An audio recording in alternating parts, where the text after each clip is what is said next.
I was standing in my front yard, completely dumbfounded. Red and blue lights flashed against my house, painting my lawn in streaks of chaos. 3 police cars lined the street, their doors wide open. Officers were stepping out, hands on their holsters, eyes scanning the area as if they had just arrived at a crime scene. The neighbors had gathered on their porches, whispering in hushed tones. Some clutched their phones, recording the spectacle. Others simply gawked. And right in the middle of it all stood Karen. You know the type, short, bobbed haircut, sunglasses perched on her head even though the sun had already set. Her arms were crossed over her expensive designer blouse, and she wore a smug, self-righteous expression, like she had just saved the entire neighborhood from impending doom. There, she shrieked, pointing at my front yard. I told you, officer. It's a blatant attack on community values. Those monstrosities have to go. The officers turned to look at my lawn gnomes. Yep, you heard that right. I had a collection of small, cheerful ceramic gnomes scattered across my yard. Some were holding tiny lanterns, others had fishing poles. A few had mischievous grins, frozen in time, as if they were secretly laughing at the absurdity of this entire situation. One officer, a tall man with a skeptical frown, rubbed his temples. Ma'am, you called 911 for this?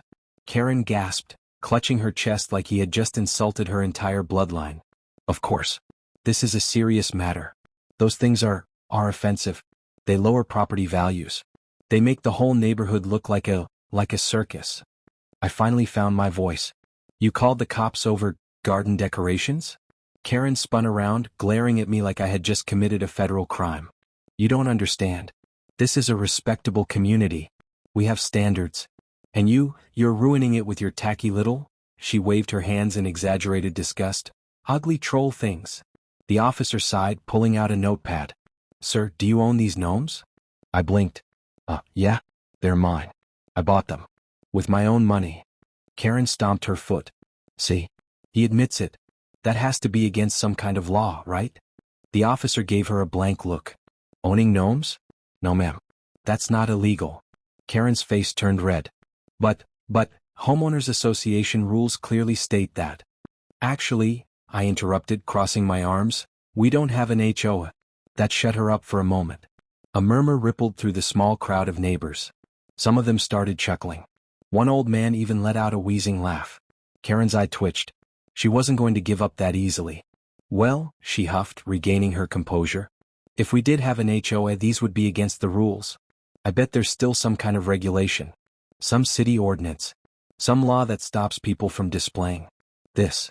She pointed dramatically at one of my gnomes, specifically the one holding a beer mug. The officer pinched the bridge of his nose. Ma'am, this is not an emergency. You cannot use 911 for personal grievances. Karen gasped. Are you saying my safety isn't important? No one is in danger, the officer replied flatly. You called the police over lawn gnomes. Karen puffed up like an angry pufferfish. Fine. If the police won't handle this, then I'll take matters into my own hands. And with that, she spun on her heel and stormed off, but not before shooting me a venomous glare. I thought that was the end of it. I was so wrong. Because that night, my gnomes started disappearing. I woke up the next morning feeling pretty good about myself. After all, how many people can say they survived a full-blown Karen meltdown with 3 police cars over lawn gnomes? I figured Karen would simmer down after making a fool of herself in front of half the neighborhood. But when I stepped outside to grab the morning paper, my stomach dropped. My favorite gnome, Sir Chug-a-Lot, the one with the beer mug, was gone. At first, I thought maybe one of the neighborhood kids had swiped him. As a harmless prank.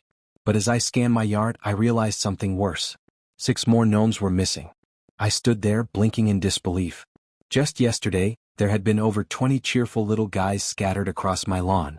Now almost a third of them were gone. I crouched down where Sir Chug-a-Lot used to sit, and that's when I saw it. A footprint. A small, dainty footprint. I knew exactly who it belonged to. Karen, I muttered under my breath. I grabbed my phone and snapped a picture of the footprint. I had a sinking feeling this wasn't just a random prank. This was personal. And Karen? She wasn't done messing with me. Not by a long shot. The first warning. Later that day, as I mowed my lawn, I noticed a bright pink piece of paper taped to my mailbox. I yanked it off and read the bold, blocky letters written in, get this, glitter pen. Remove the ugly gnomes or else. It wasn't signed. It didn't need to be. I glanced across the street and sure enough there she was, Karen. Sitting on her porch with an oversized iced coffee in one hand and a phone in the other.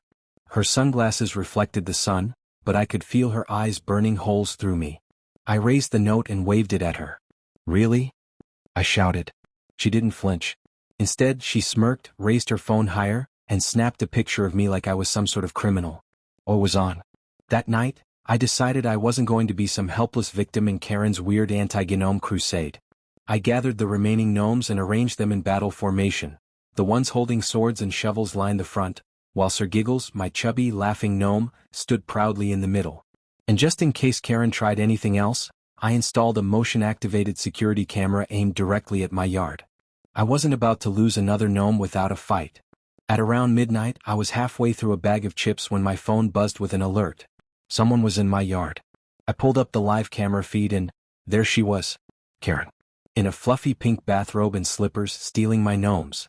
She was bent over, stuffing Sir Chompers, the gnome with a hot dog, into a shopping bag. I couldn't believe it. I burst out the front door. "Hey." Karen froze mid-swipe, her mouth hanging open. For a split second, she looked like a deer caught in headlights. Then she ran. "Are you serious?" I shouted, chasing after her. She bolted across the street, gnome bag in hand, and disappeared into her house, slamming the door behind her. I stood there, heart pounding. She had stolen my gnomes and now I had proof. I pulled out my phone, watching the recording playback. There was no denying it. Karen was a gnome thief. But the worst part? I had no idea how far she was willing to go next. And trust me, it was just getting started. The next morning, I marched to Karen's front door with my phone in hand, ready to put an end to her ridiculous gnome heist. I didn't care if she threw another tantrum. I had video proof this time. I pounded on the door. Art. For a minute, nothing happened. Just as I raised my fist to knock again, the door swung open and there she stood, still in her pink robe, hair wrapped in a towel, and that same smug look plastered on her face. I held up my phone, playing the video. "Explain this." Her eyes flicked to the screen. There she was, clear as day, sneaking through my yard like a cartoon villain and swiping Sir Chompers. But instead of looking embarrassed, or even guilty, she laughed. "You think a little video is going to stop me?" she sneered. "I'm protecting the neighborhood. Your tacky gnomes are an eyesore. I'm doing everyone a favor." I blinked. "You're stealing my property and think you're the hero here?" She gave a dramatic sigh and leaned against the doorframe. "This could all be so simple," she said sweetly. "Just get rid of those awful things and I won't have to." "Have to what?" I cut in. "Break more laws." Her smile slipped. "Laws don't matter when the neighborhood's on my side." And with that, she slammed the door in my face. Oh, she wanted a war? She had one. When the cops came back, I figured Karen would chill out after realizing I had caught her on camera. I was wrong. The next afternoon, as I was replacing my missing gnomes with even bigger, brighter ones, I heard it, the faint sound of sirens. I frowned. No way. No way. But sure enough, 2 police cars rolled up in front of my house. I dropped the gnome I was holding as the same officer from the other night stepped out. His expression was a mix of disbelief and irritation. "We meet again," he said flatly. Before I could respond, Karen practically flew across her yard, waving a folder in the air. "I have proof," she shrieked, shoving the papers toward the officer. He sighed. "Ma'am, what is it this time?" "These."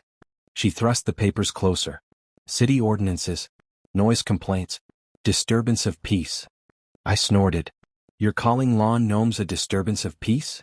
Karen jabbed a finger toward my yard. "Those abominations light up at night. They flash. It's like a rave." Okay, she wasn't technically wrong.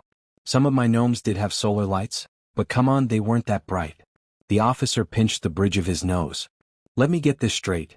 You're saying his decorations are causing a public disturbance?" "Yes." Karen hissed. "They're ruining the entire aesthetic of the neighborhood. My friends can barely sleep." I couldn't help myself.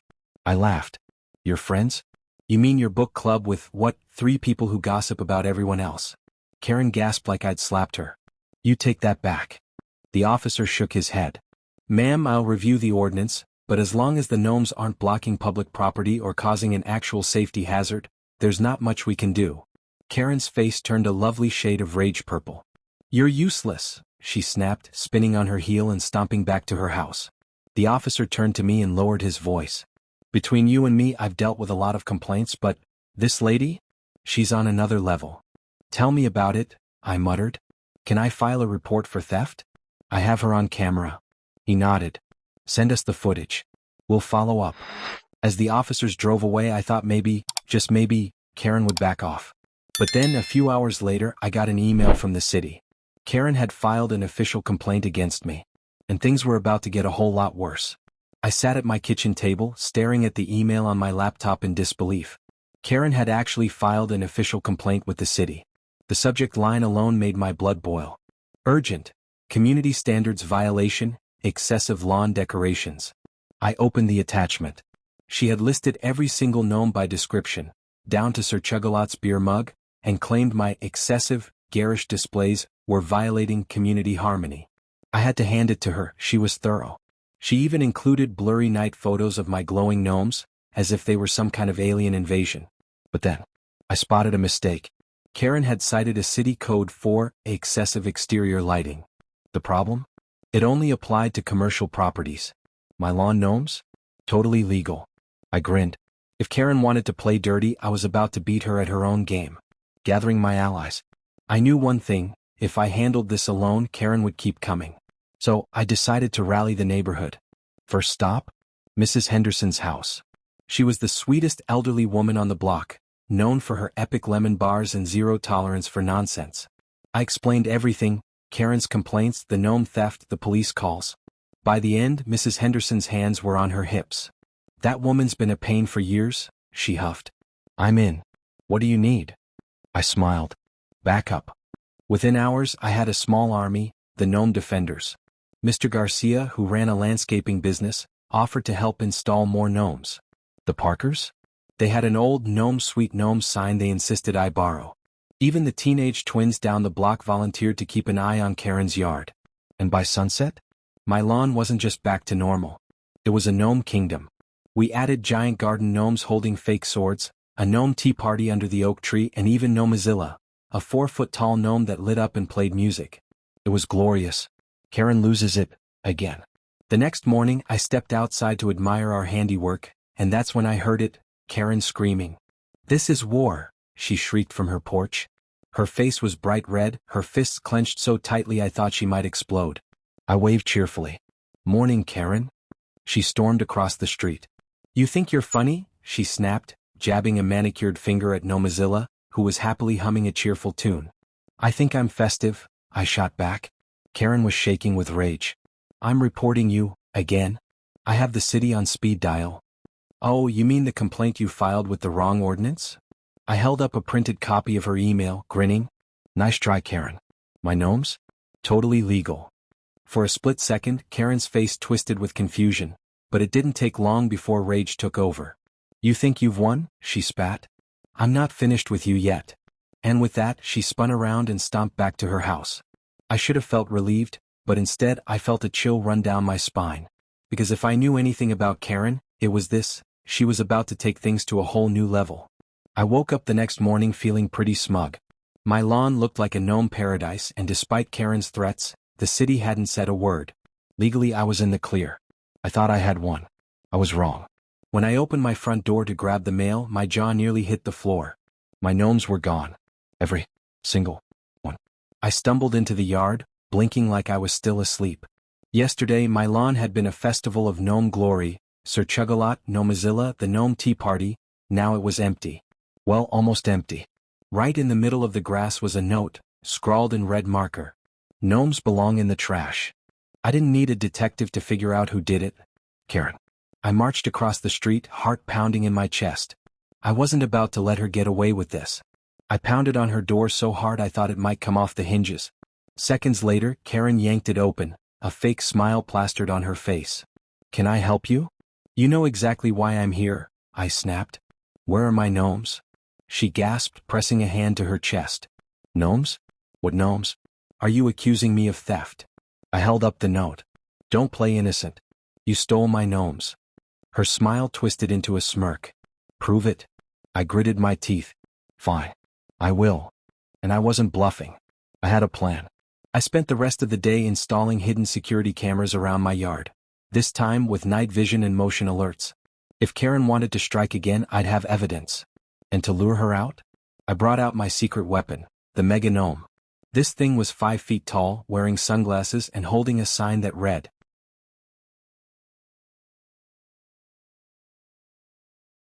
"Come and take it, Karen."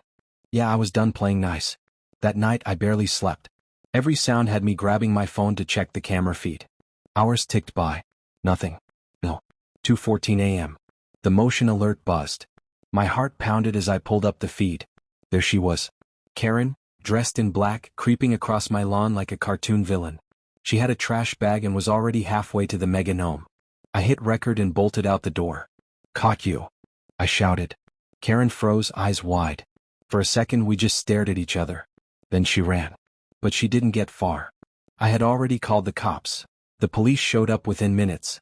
Karen was still arguing with the officers when I handed them my phone, showing the crystal clear footage of her sneaking around my yard. "That's not me," she stammered. "This is harassment. I'm the victim here." The officer didn't look impressed. "Ma'am, you're on camera. Stealing property." "I was doing a public service." Karen shrieked. "Yeah." I crossed my arms. "You can explain that to the judge." In the end, the cops charged her with theft and trespassing, and I got every single gnome back, including Gnomezilla. But the best part? Karen had to take down her perfect flower garden for violating the same ordinance she tried to use against me. Poetic justice, huh? As I put Sir Chugalot back in his place, I couldn't help but grin. Karen thought she could mess with my gnomes. But no one wins against the Gnome King. I thought Karen had finally learned her lesson. After getting slapped with theft and trespassing charges and being forced to rip out her precious flower garden, I figured she'd lay low. But no. Karen didn't just want to win, she wanted to destroy me. It started small. One morning I found my garbage cans knocked over, trash scattered across the driveway. Another day, someone mysteriously canceled my mail delivery. I only found out when bills started piling up. I had a pretty good guess who was behind it. But the final straw came on a Sunday morning. I was outside trimming the hedges when I heard the sound of spraying water.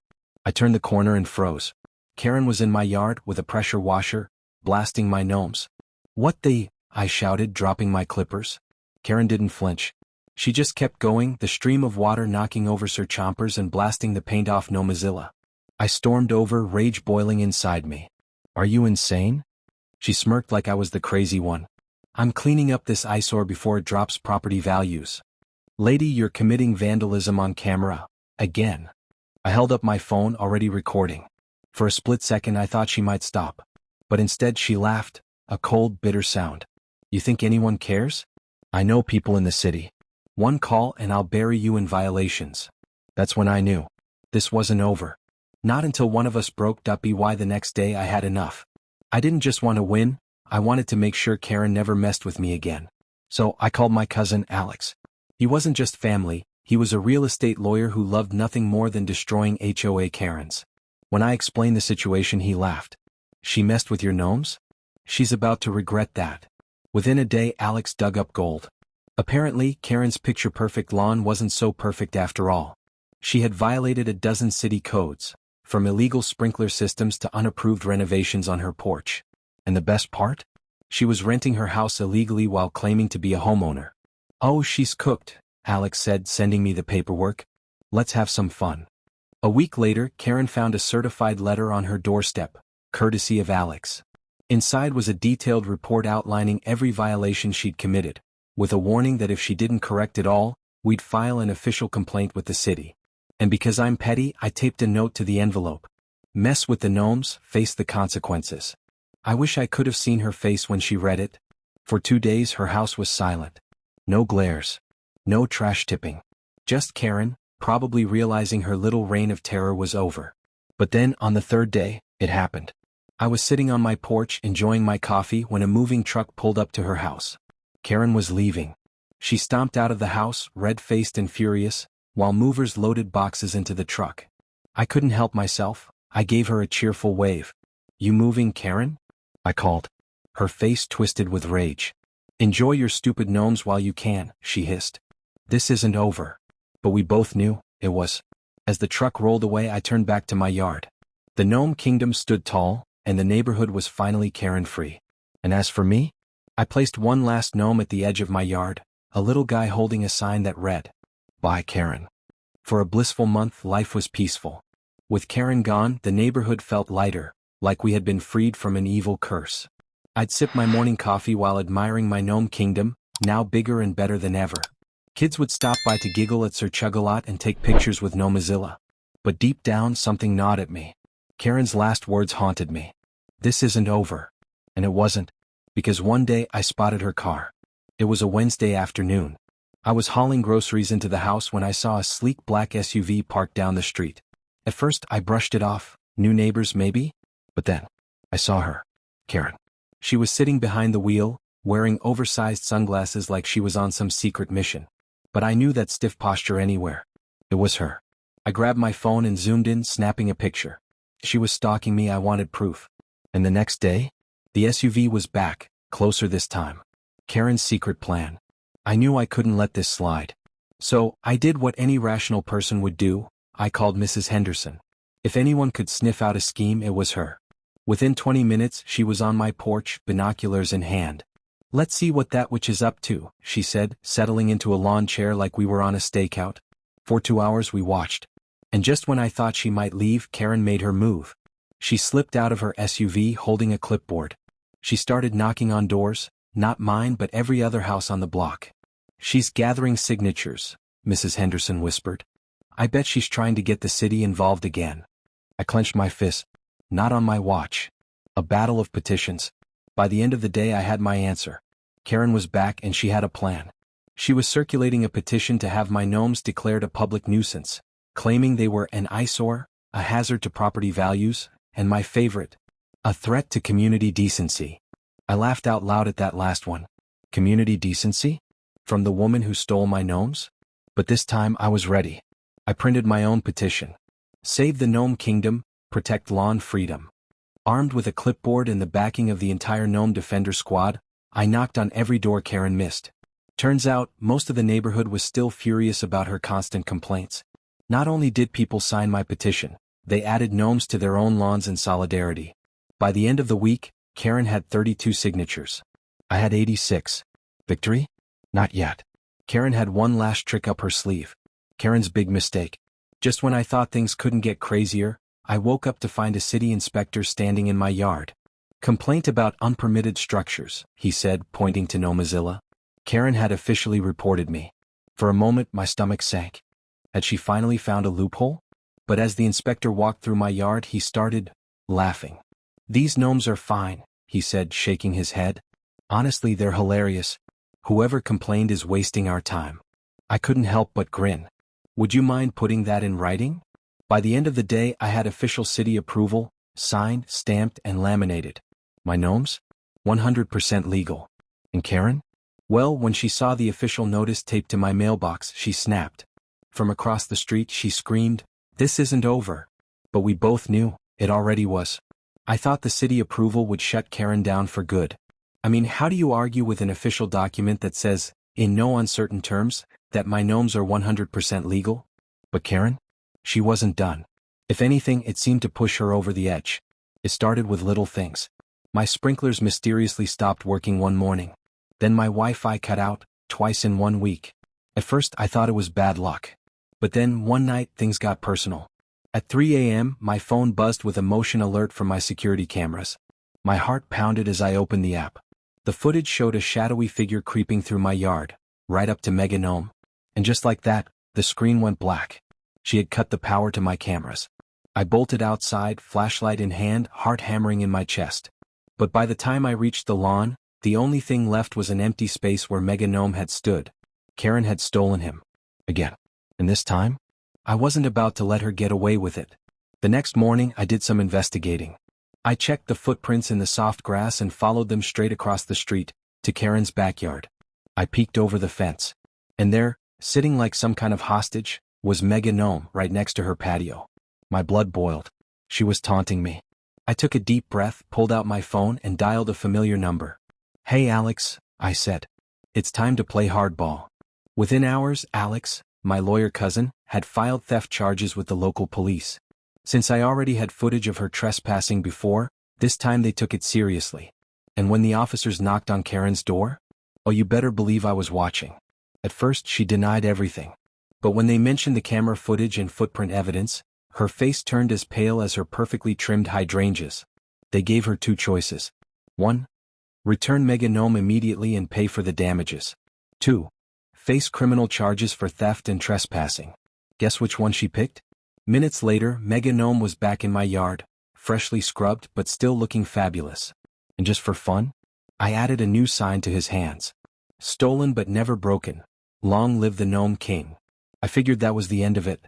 Karen couldn't possibly sink any lower. I was wrong. Again. A week later, I woke up to a sound no homeowner ever wants to hear. Sirens. I rushed outside to find 2 police cars parked in front of my house. And standing beside them? Karen. With a smirk plastered on her face. The officer approached me. Sir, we received a report that you're running an illegal business from your home. I blinked. What? I'm not running any business. Karen stepped forward, her voice sugary sweet. He's selling gnomes without a permit. It's disturbing the peace. For a second I almost laughed. But the officer looked serious. And that's when it hit me. Karen was trying to get me fined. But Karen underestimated one thing. I was prepared. I pulled out my city approval letter, handed it to the officer, and explained the whole story, from the stolen gnomes to the fake complaints. I even showed him the petitions with all the neighbors backing me. The officer sighed and turned to Karen. Ma'am, this is the 3rd false report you've filed. If you call us again without cause, you'll be fined for wasting police resources. Karen's face turned beet red. But. No buts, he said firmly. This is your last warning. And with that, the police left, leaving Karen to stew in her own defeat. I didn't say a word. I just stood on my porch, arms crossed, watching as she stomped back to her house. She thought she could win. But nobody beats the Gnome King. For a whole week things were quiet. Too quiet. Karen had tried everything, stealing my gnomes, reporting me to the city, and even calling the police on a fake business. And every time she lost. But I knew she wasn't done. Not yet. And sure enough, she made one last move, and this time it was personal. It was a Friday morning when I stepped outside to water the lawn, and froze. Every single gnome was gone. Sir Chompers. Gnomezilla. Even Mega Gnome, all of them, vanished. My stomach twisted. This wasn't just petty vandalism. This was a declaration of war. And then I saw it. A single piece of paper taped to my mailbox, written in neat, blocky letters. Gnome free at last. Karen. I clenched my fists so hard my nails dug into my palms. This was the last straw. She had crossed the line, again. And I was going to make sure she never messed with me, or my gnomes, ever again. I spent the entire day planning my revenge. First, I called my lawyer cousin Alex. When he heard Karen had stolen the gnomes, again he practically cackled. This time? We go all out, he said. If we catch her in the act, we can file a harassment restraining order. I liked the sound of that. That night, I installed hidden security cameras around my yard, in the bushes, under the porch, even inside a fake gnome. If Karen even breathed on my lawn again, I'd have proof. And then I set the trap. I placed a brand new golden gnome right in the center of my yard. A flashy, glitter-covered thing I nicknamed King Shiny. No way Karen could resist. I didn't have to wait long. At 2:37 a.m., my phone buzzed. Motion detected. I opened the security app, and there she was. Karen. Dressed in black leggings and a hoodie, creeping across my lawn like a villain in a bad spy movie. I hit record as she snatched King Shiny, tucked him under her arm, and made a beeline for her house. The next morning, I marched straight to the police station with my evidence. And let me tell you, the officers were done with Karen. By noon, 2 cops were on her doorstep with a summons for theft, trespassing, and property damage. And because she was already on thin ice for filing false reports, the judge issued a restraining order on the spot. Karen couldn't come within 50 feet of me or my property, ever again. When the officers returned my stolen gnomes, I proudly placed King Shiny back in the yard, right by the curb for Karen to see. And just for fun, I added a new sign beneath him. Protected by the law, touch at your own risk. You'd think that would be the end. You'd think Karen would give up after getting slapped with a restraining order. But Karen? She had one last meltdown left in her. A few days later, I was sipping lemonade on my porch when I saw a moving truck pull up to her house. My heart leaped. Was she leaving? But then I spotted Karen pacing back and forth on her front lawn. And when she saw me watching, she lost it. You ruined my life, she shrieked, her voice loud enough to echo down the street. I hope your gnomes choke you in your sleep. I took a slow sip of lemonade. Love you too, Karen. The movers loaded the last box into the truck. Karen stomped to her car, slammed the door, and peeled out of the neighborhood, for good. And just like that, the Gnome Kingdom was safe again. For the first time in months, the neighborhood felt peaceful. No more screaming fits. No more fake police reports. And best of all, no more Karen. The day she moved out felt like a holiday. Mrs. Henderson even baked a goodbye Karen cake, and a bunch of neighbors gathered in my front yard for a celebration. And you better believe King Shiny stood proudly at the center, sparkling like a golden trophy. I thought the gnome saga was over. I was wrong. Because one day a letter arrived, and it was from Karen. I almost tossed it in the trash without opening it, but curiosity got the best of me. The letter was short and to the point. Enjoy your tacky little gnome kingdom while you can. I'm joining the HOA board in my new neighborhood. Let's see who wins next time. Okay. I burst out laughing. Classic Karen. Even when she lost, she couldn't admit defeat. Good luck to her new neighbors, I muttered, tossing the letter onto the pile of Karen-related nonsense I'd collected. But I wasn't about to let her get the last word. A week later, I organized the first annual Gnome Parade, a neighborhood-wide event to celebrate lawn freedom and stick it to every entitled Karen out there. Neighbors brought their weirdest and wildest lawn decorations, flamingos, dinosaurs, even a 12-foot skeleton from Halloween. Kids dressed up as gnomes, and Mrs. Henderson rolled out with a gnome float built onto her riding lawnmower. And at the front of the parade? Yours truly, wearing a velvet cape and plastic crown, riding a golf cart we'd converted into a gnome throne. King Shiny stood proudly on the hood, glittering in the sun. As we paraded past Karen's now empty house, the whole neighborhood erupted in cheers. Karen might have thought she could tear us down, but in the end she only brought us closer together. Later that evening, as the sun dipped below the horizon, I stood in my yard, surveying the gnome kingdom I had fought so hard to protect. With Karen gone, everything felt brighter. The kids giggled as they played around Gnomezilla, and my neighbors waved happily as they passed by. I had won. The gnome kingdom was safe and no one, not even Karen, could take that away from me. And just to make sure everyone knew where I stood, I installed one final sign right next to Mega Gnome. Long live the Gnome King, forever and always. And you know what? I think he earned it.